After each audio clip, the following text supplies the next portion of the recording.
예배당에 처음 간 날 서원한 기도, 아들의 병 고쳐주시면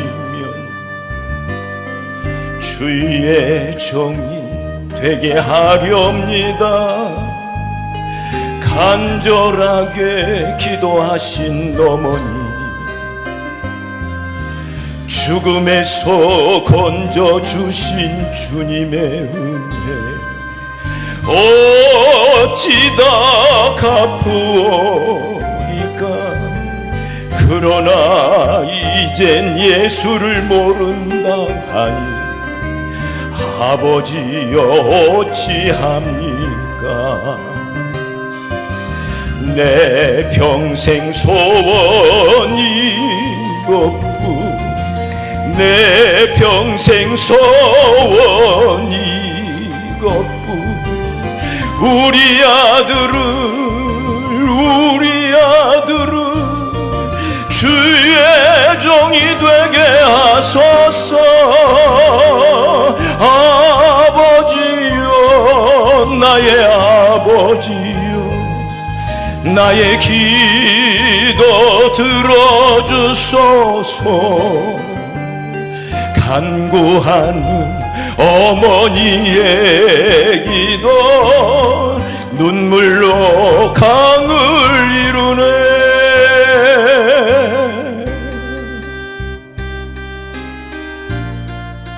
새벽 종소리에 깨어 기도하시던 어머니, 나의 어머니,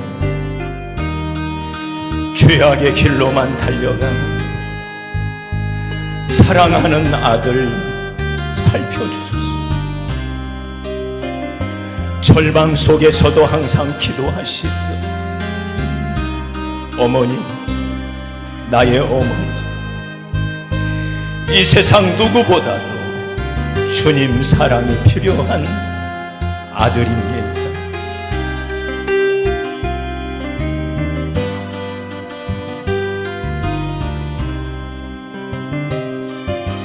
내 평생 소원 이것뿐, 내 평생 소원 이것뿐. 우리 아들은 주의 종이 되게 하소서.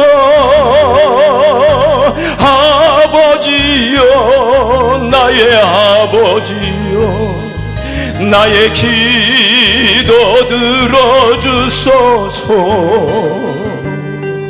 애통하는 어머니의 기도 눈물로 강을 이루네.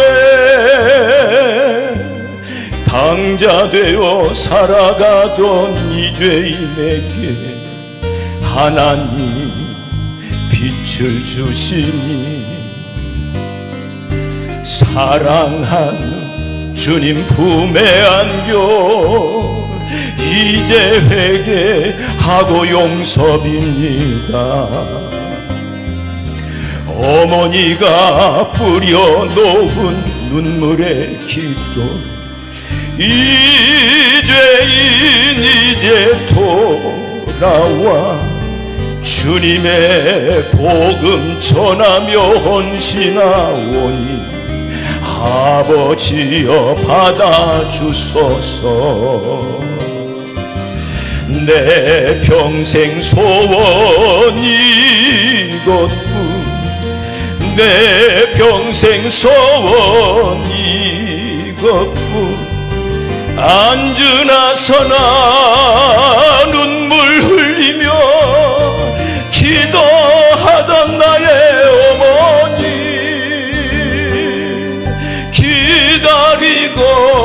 기다리던 아들이 주의 종이 되어 왔어요. 이 아들이 새 사람 된 것은 어머니 기도입니다. 김경태라는 분이 인터넷에 오뎅 10개라는 글을 올렸습니다. 나는 고등학교를 자퇴한 뒤 막노동으로 생활비와 검정고시 학원비를 벌던 시절이 있었어. 밥값이 없어 저녁은 거의 굶을 때가 많았습니다. 어느 날 저녁 학원에서 집으로 돌아가는데 포장마차가 보이더군요. 수중에는 400원이 있었습니다.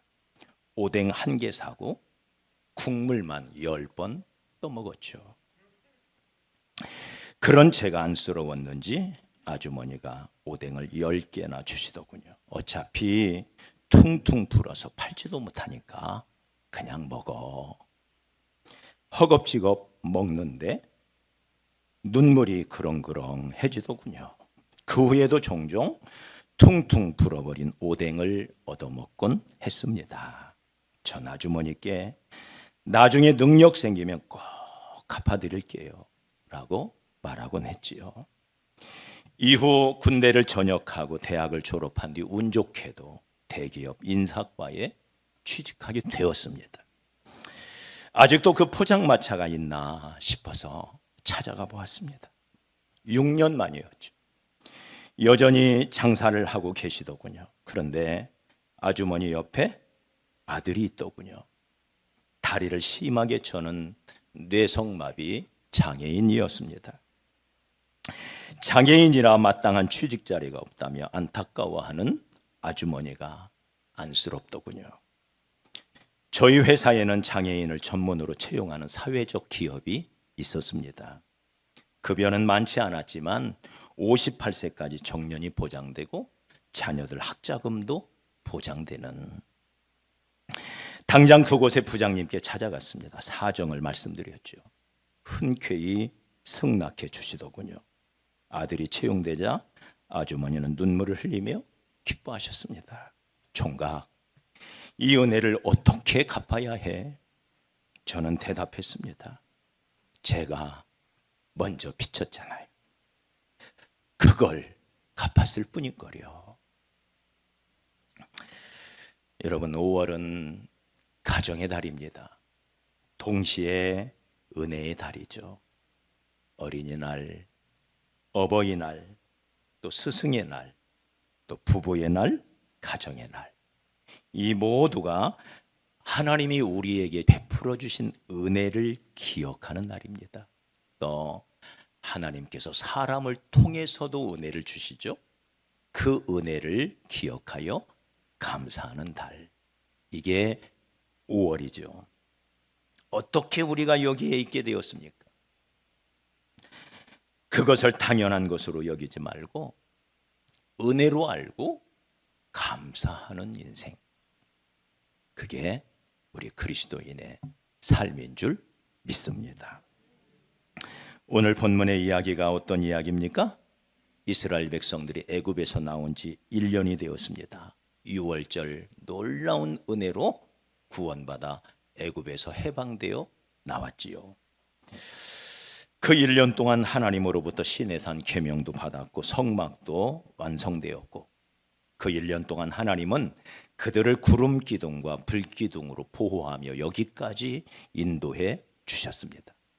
날마다 하늘 만나를 내려주셔서 배불리 먹을 수 있도록 공급해 주셨고, 옷도 헤어지지 않도록 지켜주셨고, 저녁에는 추울까 봐 불기둥으로 난방을 틀어주시고, 낮에는 더울까 봐 구름 기둥으로 시원하게 에어컨을 틀어주셨지요. 그런데 이스라엘 백성들 중 일부가 하나님을 원망하기 시작했습니다. 그리고 그 원망의 바이러스가 무섭게 온 회중 속으로 전염되어 갔습니다. 그런데 원망의 이유가 참 한심하죠. 여기 10절에, 오늘 말씀 앞에 10절에 보면 너무 원통하다고, 장만 문에 기대어 서서, 얼마나 초라해 보여요? 장막문에 기대어 서서는 질질 짜고 있는 거예요. 뭐라고? 고기 먹고 싶다고. 제발 고기 좀 한번 먹고 싶다고. 네. 여러분, 광야에서 무슨 고기 타령입니까? 쌀밥이라도 실컷 먹으면 그게 어딥니까? 아니에요? 근데 세상에 고기 먹고 싶다고. 고기 먹고 싶으면 하나님 고기도 좀 주세요 하고 말하면 될 건데, 그걸 마구 원망을 섞어서 원망을 늘어놓기 시작한 거예요. 그러자 그들의 지도자 모세가 너무 속이 상해서 하나님께 아뢰입니다. 그러자 여기 10절에 하나님의 마음이 나오죠. 하나님의 답변 뭐라고 하나요? 하나님의 진노가 심히 컸다. 네? 이 원망하는 이스라엘 백성들을 바라보면서 진노가 심히 컸다. 그러면서 내가 너희를 위하여 메추라기를 보내주겠다. 얼마나 보내주느냐? 하루가 아니라 이틀이 아니라 일주일이 아니라 20일도 아니고 한 달 내내 고기만 먹도록 해주겠다. 네, 고기 냄새도 싫어할 때까지 내가 고기만 먹일 테니까. 우리 하나님 재밌는 분이죠. 여기 19절로 20절에 보면 하루나 이틀이나 닷새나 열흘이나 20날 먹을 뿐만 아니라 냄새도 싫어하기까지 한 달 동안 고기만 먹게 해주겠다. 네. 그리고는 저 지중해에서 바람이 불게 하사 메추라기를 날아오게 하셨습니다. 그 날아오는 면적이 하루길이면 32km예요. 32km를 덮는 메추라기가 날아오는데 얼마만큼 높이로 날아올까요? 기러기 오리떼처럼 저 멀리 날아가면 뭘로 잡아요? 딱 2규빗 높게, 2규빗이면 1m입니다. 1m. 어린아이도 잡을 수 있다. 1m 높이로 이 메추라기가 날아오는데 손만 뻗으면 그냥 잡는 거예요. 여러분, 야생 쇠고기가 얼마나 맛있는지 아시죠? 이 맛있는 고기가. 그래서 너나 할 것 없이 열심히 하루 낮 밤을 잡았다 그랬어요. 그리고 그 다음 날까지 잡았다 그랬어요. 얼마나 많이 잡았느냐? 적게 모은 자가 10호멜. 10호멜이면 1호멜이면 220리터. 우리가 아는 큰 드럼통이 200리터. 그러니까 10호멜이면 큰 드럼통으로 새를 10통. 세상에 욕심도 많죠. 적게 모은 자가 그렇게 많아. 네? 원 없이 먹어보자, 이 욕심꾸러기들이. 그런데 우리 하나님이 얼마나 잔인한지 이제 새를 잡아서 맛있게 구웠겠죠. 네, 구워 먹는 고기가 맛있잖아요. 쉽게 구워서는 입에 넣어서 씹으려고 하는데 하나님의 진노가 딱 임한 거예요. 제발 한 번이라도 좀 씹고 고기 맛 좀 보게 하시지. 입에 넣어서 이빨 사이에 있을 때 씹기도 전에 하나님의 진노가 임하여서 많은 사람들이, 성경은 말하기를 탐욕을 부린 사람들은 다 죽었다고 말해요. 그래서 거기가 무덤이 됩니다. 그 무덤 이름을 성경은 뭐라고 말합니까? 기브롯 핫다와, 우리말로 번역하면 탐욕의 무덤이라. 그래서 많은 사람들이 죽임을 당하는 모습을 보게 됩니다. 여러분, 하나님께서 이렇게까지 하신 이유가 어디 있을까? 자비로우신 하나님, 긍휼이 풍성하신 하나님께서 왜 이토록 진노를 하셨을까? 첫째 교훈, 은혜를 모르고 감사를 모르면 하나님의 자녀가 될 수 없다. 이 중요한 교훈을 가르쳐 줍니다. 다시 한번, 은혜를 모르고 감사를 모르면 하나님의 자녀가 될 수 없다. 가나안에 들어갈 수 없다. 천국에 갈 수 없다. 네? 우리가 은혜로 구원받아 은혜 가운데 살다가 은혜의 나라에 들어가는 은혜의 백성이 바로 우리인데, 만약에 그리스도인이라 하면서도 은혜를 모르고 감사할 줄 모르는 인생이라면 결코 하나님의 자녀가 될 수 없다. 이 무서운 교훈을 구약적인 표현으로 우리에게 가르쳐 주는 말씀이 오늘 말씀인 것입니다. 사랑하는 여러분, 이들이 원래 어떤 사람들이에요? 애굽에서 노예 생활하던 사람들이에요. 지금 하나님의 은혜로 자유를 누리고 있어요. 죽어라 일만 하다가 제대로 먹지도 못하고 아들을 낳으면 다 나일강에 던져야 돼요. 이런 비극 가운데 살던 비참한 인생들, 그들이 이스라엘 백성들이었습니다. 그런데 유월절 은혜로 애굽에서 해방되고 홍해를 건너고 먹을 것과 마실 것을 하나님이 주시면서 1년 동안 지키시고 보호해 주셔서 여기까지 오게 하셨어요. 비록 단순하지만 먹을 것에 부족함이 없고 잠자리도 있고 무엇보다도 젖과 꿀이 흐르는 가나안 땅이 앞에 있잖아요. 소망이 있잖아요. 소망. 얼마나 복된 인생입니까? 그런데 하나님이 베풀어 주신 이 놀라운 은혜를 이들은 1년 만에 다 잊어버린 거예요. 사람들은 참 이상하게도 받은 은혜를 너무 쉽게 망각해버리는 습성이 있습니다. 서운한 것, 가슴 아픈 것은 그렇게 오랫동안 무슨 보배처럼 가슴 속에 잘 간직하는데, 그죠? 감사할 일, 은혜 받은 일, 이것은 왜 이렇게 빨리 잊어버리는지. 10번 잘하고도 한 번 잘못하면 10번 잘한 게 다 없어지고 마는 게 저와 여러분, 우리 모두의 습성입니다. 참 이상하죠. 그래서 성경은 은혜를 잊으면 안 된다. 은혜를 기억해야 된다. 은혜를 잊으면 그것은 하나님의 백성이 아니다.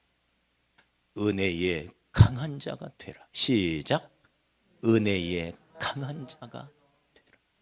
원망의 불평의 강한 자가 아니라 은혜의 강한 자, 감사의 강한 자.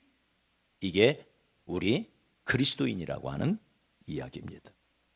그럼 왜 그렇게 우리가 쉽게 은혜를 잊어버립니까? 이게 인간의 근본적인, 타락한 인간의 근본적인 속성이에요. 그래서 우리 옛말에도 검은 머리를 가지고 있는 짐승은 거두지 말아라, 그런 말이 있죠. 네. 머리털이 검은 건 거두면 안 된다는 거예요. 은혜를 모르기 때문에. 우리 오늘부터 하얗게 염색하고 다닙시다. 할렐루야. 네. 뿐만 아니라 내가 누리는 축복을 당연한 것으로 생각해요. 당연한 것이 아닌데. 이 축복을 누리는 것 당연하지. 그렇지 않습니다. 누군가가 어떤 이의 수고와 희생이 있기 때문에 우리가 누리는 겁니다. 이 세상에 공짜가 없어요. 누군가가 대가를 지불했고 수고했기 때문에 누릴 수가 있는 겁니다. 지난 수요일 날 전도를 나가는데 한 연세 있는 할아버지 어르신 한 분이 비타 500을 드리겠다고 하니까 앉으셨어요. 그래서 앉자마자 제가 인사를 했어요. 어르신 감사합니다. 뭐가 감사해? 다 어르신들이 수고하고 희생하고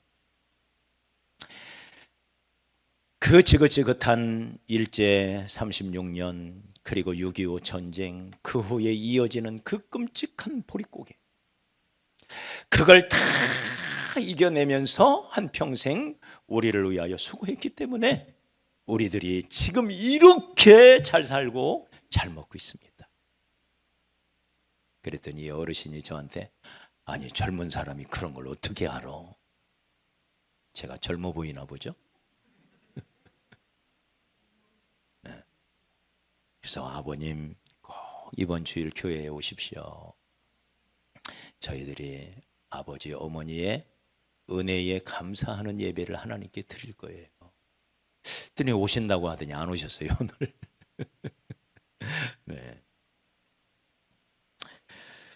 부모님의 수고와 희생이 있기 때문에 우리가 지금 이렇게 살고 있는 거죠.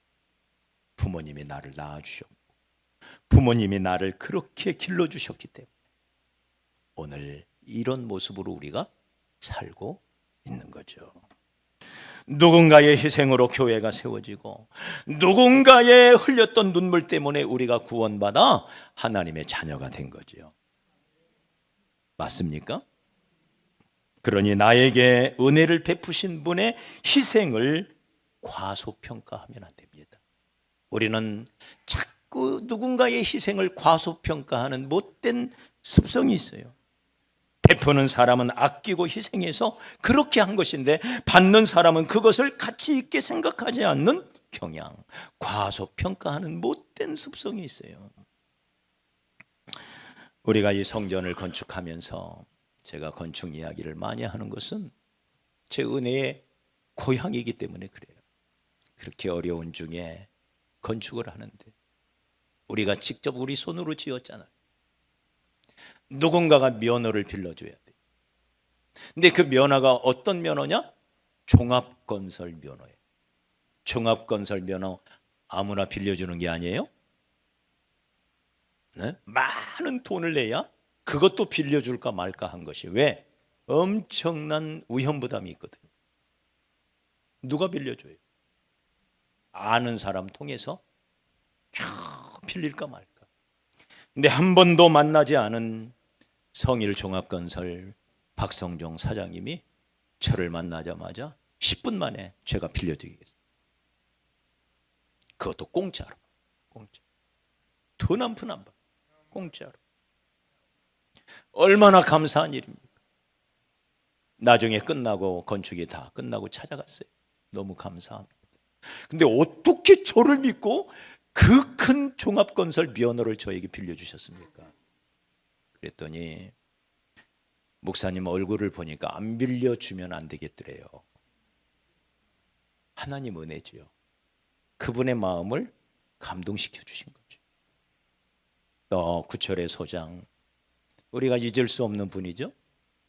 저랑 같이 싸우기도 무던히 했습니다. 그러면서 같이 지은 거죠. 같이. 작년 이맘때에 하나님의 부르심을 받고 먼저 천국으로 가셨습니다. 지난 4월 29일 날 제가 전화를 했어요. 그 미망인한테. 잘 계셨어요. 구소장 너무 보고 싶어서 내가 전화했다고 그랬어요. 정말 수고한 분이죠. 근데 사실은 우리 성도들이 가장 고생했죠. 시간 나와서 없는 기술 가지고 득달되는 목사, 제 말 안 들으면 안 되잖아요. 모든 것은 다 제 머릿속에서 나오고 제가 하라는 대로 하지 않으면 이 큰 공사를 어떻게 하겠어요. 그러다 보니 싫은 소리도 듣고 그러면서 성도들이 하나가 되어서 우리가 이 예배당을 지은 것입니다. 그러니 우리 성도들 얼마나 희생하셨습니까? 그 수고 때문에 오늘 아침도 우리가 이곳에서 예배를 드리고 있는 거죠. 맞아요? 당연한 게 어디 있어요? 누군가의 희생으로, 누군가의 헌신으로 이 자리에서 우리가 예배를 드리고 하나님을 섬길 수 있는 거죠. 옛날 영국 세익스피어가 살고 있었던 마을에 농아요 그리고 소경이었던 한 장애인이 늘 구걸을 하고 있었대요. 그런데 이 구걸하는 이 농아 장애인이 항상 왼손을 탁 펴서 지나가는 사람들에게 구걸을 합니다. 그래서 불쌍히 여긴 사람들이 동전을 하나 쥐어주면 딱 쥐고는 얼른 오른손을 내민대요. 무슨 의미일까요? 더 달라고? 근데 이 오른손에는 문신으로 새겨진 땡큐, 겁자이. 감사합니다. 그래서 오른손을 내민대. 감사합니다. 그리고는 또 왼손을 내미는 거예요. 그래서 이 셰익스피어는 말합니다. 어린 시절 그에게서 감사를 배웠다. 감사도 배워야 됩니다. 이렇게 감사를 습관화하는 것이 얼마나 중요한지 우리 한번 입만 열면 감사하는 사람 되기 위하여 잠깐 우리 하나님께 고백 한번 해요. 하나님 감사합니다. 겁자이 파자오. 하나님 감사합니다. 에? 이것이 우리의 습관이 되어야 된다는 거예요. 하나님 감사합니다. 하나님 감사. 또 부모님 감사합니다. 선생님 감사합니다. 사장님 감사합니다. 사랑하는 여러분, 원망에 대한 하나님의 이 진노, 이것이 무엇을 의미해요?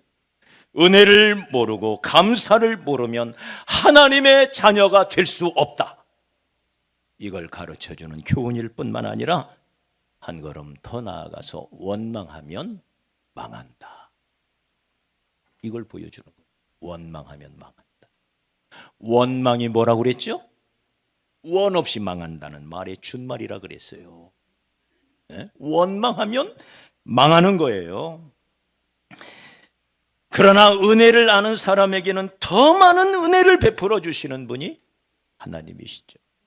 감사하는 자에게는 더 많이 감사할 수 있는 조건을 마련해 주시는 분이 우리 하나님이시죠. 그래서 네 아버지와 어머니를 공경하라. 이것은 약속이 있는 첫 계명이니 이로써 네가 잘되고 땅에서 장수하리라. 복을 주시는 거죠. 부모님도 나에게 잘해 주실 뿐만 아니라 그걸 보고 우리 하늘 하나님이 우리에게 갚아주신대요. 은혜를 아는 제자 때문에 스승은 보람이 있는 것이고 은혜를 아는 성도들 때문에 목회자는 보람이 있는 것이죠. 몇 주 전 제 회갑 때 여러분이 저에게 베풀어 주신 생일상 영원히 잊을 수 없을 것 같아요. 1년 안 먹어도 배부를 것 같아요. 앞으로 성도들이 속썩여도 하나도 마음이 안 아플 것 같아요. 너무 감사해요. 다시 한번 회갑이 왔을 때는 더 잘해 주십시오. 할렐루야. 얼마 안 남았어요. 60년만 가면 또 와요. 또 회갑이. 네. 사랑하는 여러분, 우리가 감사하며 살 때 그것이 우리 그리스도인들의 삶이고 그것이 하나님의 은혜를 받은 사람들의 합당한 모습이라고 하는 이야기죠. 여기 8절에 보면 그들이 먹었던 음식이 기름 섞은 과자 맛과 같다 그랬어요.